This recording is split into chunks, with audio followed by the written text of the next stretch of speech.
Today, I'm going to walk you through the 2011 biography comedy drama, The Intouchables. Heads up, spoilers ahead, so watch out. Our story starts late one night in Paris. Driss is driving his boss, Philippe, through the city streets. Getting stuck in traffic is way too boring for Driss, so he decides to floor it. He starts weaving through cars and blowing past traffic signs without a care in the world. This obviously gets the cops' attention. Driss bets Philippe €100 that he can lose them, but after speeding under a bridge, the police pull an ambush and box them in from both sides. Driss doesn't seem fazed though.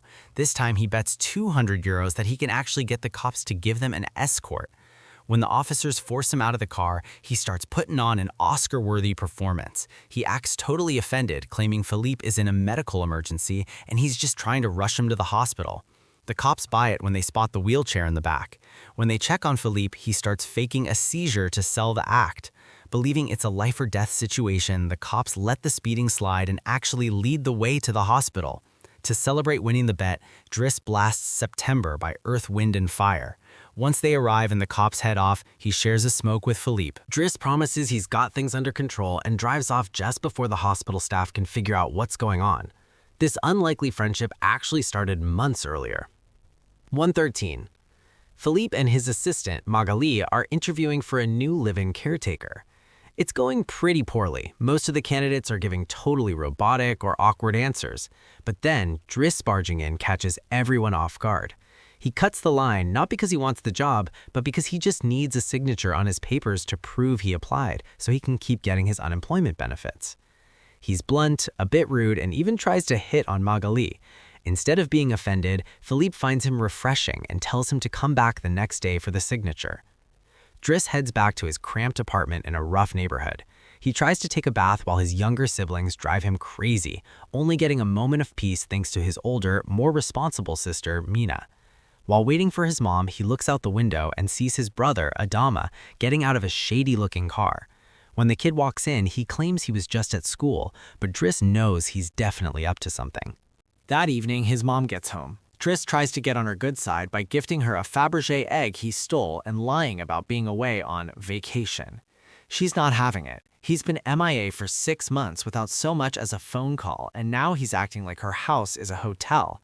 She's done with his lies and has other kids to worry about, so she kicks him out and tells him not to come back.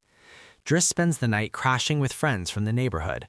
The next morning, Driss goes back to Philippe's mansion for his papers. He's met by the housekeeper, Yvonne, who gives him a tour and explains Philippe's daily routine. She even shows him the room he'd stay in, which comes with its own massive bathtub.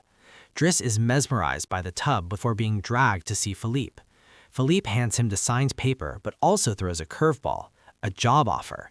Driss agrees to a 1-month trial, though Philippe bets him he won't even last 2 weeks. Once he's moved in, Driss starts learning the ropes of Philippe's care. He has to learn everything, from stimulating Philippe's legs to moving him into the wheelchair and helping him shower. Things get a little awkward when Driss realizes he has to put medical stockings on him and even handle his bathroom business. He complains loudly that he's not doing it, but eventually he accepts it as part of the gig. 313. Later that night, while Driss is chilling on the roof, Philippe's daughter Elisa and her boyfriend Bastien show up looking for a spot to make out. Driss isn't in the mood to share his space or his beer, so he kicks them out. 324. Driss eventually finds his groove, though he makes plenty of mistakes early on, like trying to hand Philippe a phone or forgetting the baby monitor while he's taking a soak. He also helps sort the mail.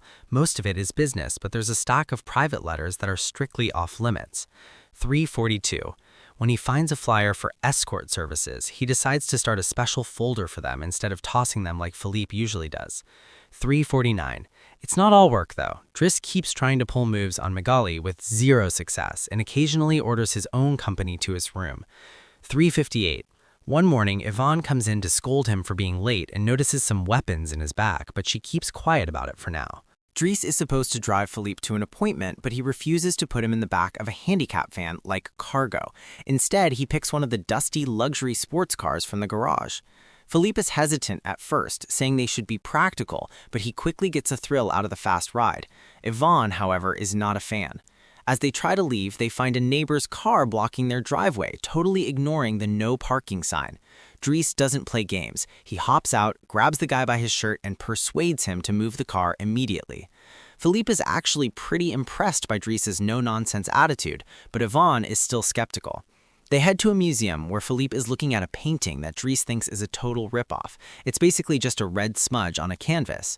Later, Philippe meets with a relative who warns him that Dries might be dangerous. They've looked into his criminal record, but Philippe doesn't care.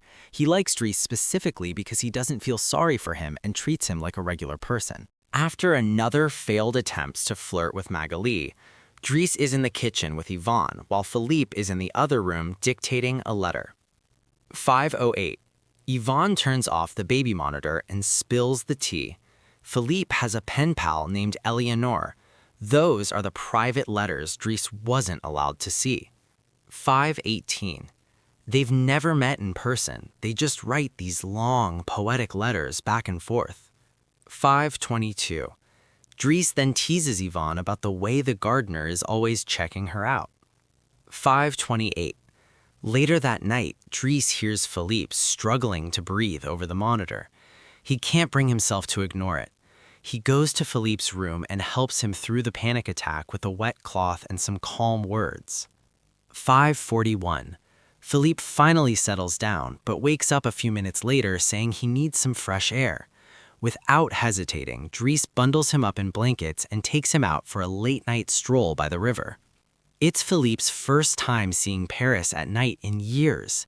He explains to Dries that the meds don't always work and that he suffers from phantom pain. As they watch some girls walk by, Philippe admits he can't be intimate anymore, but he mentions that his ears have become an erogenous zone and he can still feel pleasure if they're massaged. 6:13. When the pain flares up again, Dries shares some of his weed with Philippe.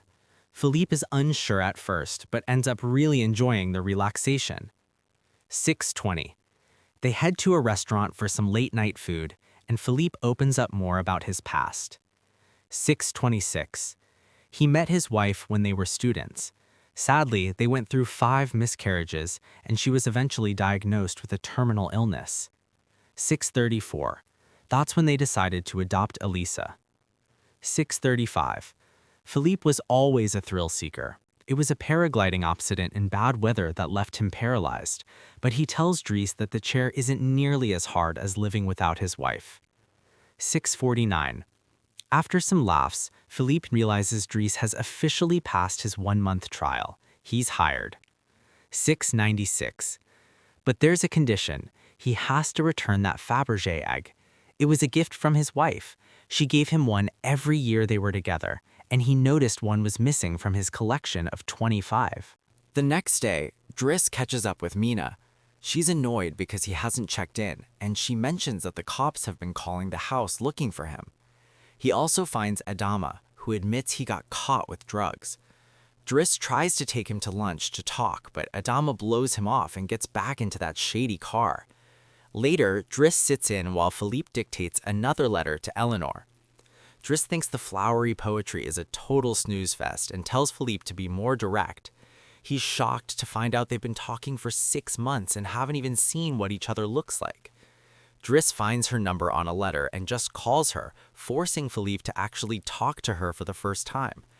The call goes great, and soon Philippe is on the phone with her constantly. He even takes the call during a trip to the opera, where Dries can't stop cracking up at the over-the-top costumes. The next day, Dries convinces Philippe to send a photo to Eleanor. He picks a realistic one of Philippe in his wheelchair. Later, Dries is trying his hand at painting when Elisa barges in. She's rude and mocks him for trying to be an artist.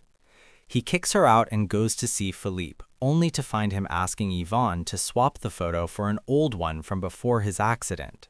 Yvonne hides the wheelchair photo in the escort folder just as Dries walks in. He complains that Philippe needs to be stricter with his daughter, and Yvonne agrees. Philippe agrees to talk to her, but he's more interested in the fact that Dries has taken up painting. As time goes on, their bond only gets stronger. Dries takes Philippe out to play in the snow, goes running with him, and Philippe even buys Dries his first suit. When Dries finishes his painting, he shows it to Magali. He tries to kiss her, and she shuts him down with a slap. Philippe likes the art, though, and says he'll try to help sell it. The two are having a blast, upgrading to a faster car, smoking together, and even hanging out with escorts. Then comes Philippe's birthday, which he usually hates. Every year, it's the same boring routine. Fake surprising him with a party where relatives he barely sees come to check if he's still alive. Philippe warns Driss it's going to be a total drag. While the guests listen to classical music, Driss finds Elisa crying. She took some of Yvonne's pills, but not enough to actually hurt her. She's devastated because her boyfriend, Bastien, dumped her and was a total jerk about it. Driss agrees to handle the boy for a small fee.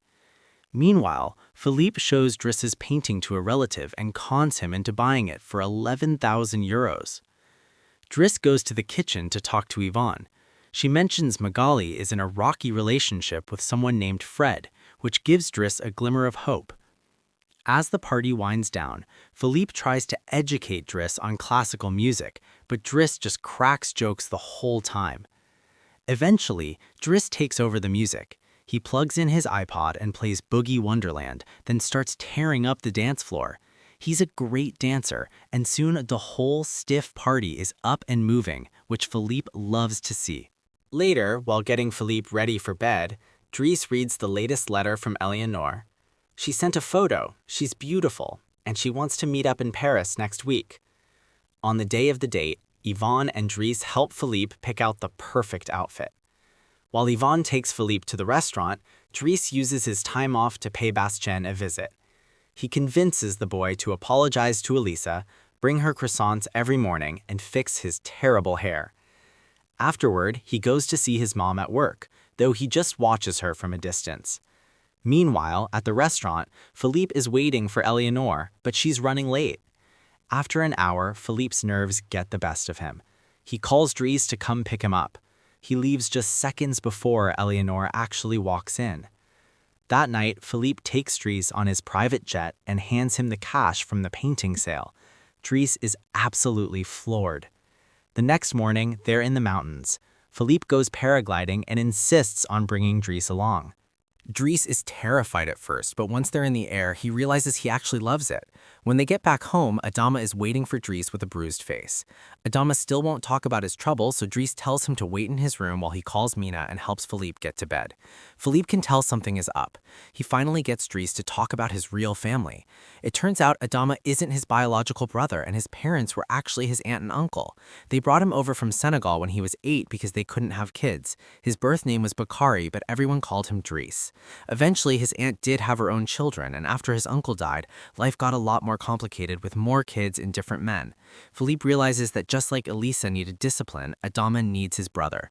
He fires Driss, telling him he can't spend his whole life looking after an old man. He needs to be there for his family. The next morning, Bastien shows up with a croissant and a fresh haircut. Driss packs his bags. 12:08. Magali comes to say goodbye. Driss tries one last time to hit on her, but she introduces him to her partner, Fred, short for Frederick. Magali isn't into guys, and Driss finally realizes he never stood a chance.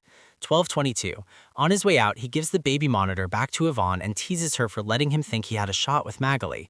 She hands him the escort file, and he finds the wheelchair photo hidden inside. He tosses the folder but keeps the picture. 12:37. Outside, he sees a car blocking the driveway again. Even though he doesn't work there anymore, he makes the guy move. When Adama asks why he cares, Driss just says it's about the principle of the thing. A few hours later, the brothers pick up their mom from the station. Back at the mansion, Philippe tries to have dinner with his new caretaker, but the guy is a total bore. Philippe gets fed up and leaves before the first course. 12:59. With Yvonne out on a date with the gardener, Philippe is left alone. Meanwhile, Driss is settling back into his old life. He hangs with his friends and tells the local thugs to leave Adama alone. He goes for a driver job he's technically underqualified for, but he wins the boss over by using the art talk and professional vocabulary he learned from Philippe. He gets the job. Meanwhile, Philippe is miserable with his new staff and is in a constant foul mood. One night, Philippe is having a bad episode and refuses to let anyone help. In a last resort, Yvonne calls Driss. This brings us back to the start, the high-speed chase and the police escort to the hospital. After their adventure, Driss drives Philippe to the coast. The ocean air finally helps Philippe relax. Later, Driss helps Philippe trim his beard and takes him out to lunch. But Driss doesn't sit down. He tells Philippe he has a different date today. Driss leaves him with the Fabergé egg and a good luck. Philippe is nervous until his date arrives. It's Eleanor. She's thrilled to finally meet him and doesn't care about the wheelchair at all. The real Philippe Passo de Borgo eventually moved to Morocco, remarried, and had 2 daughters. 1408, the real Driss, whose name is actually Abdel, started his own business, got married, and has 3 kids. To this day, the two of them remain the closest of friends.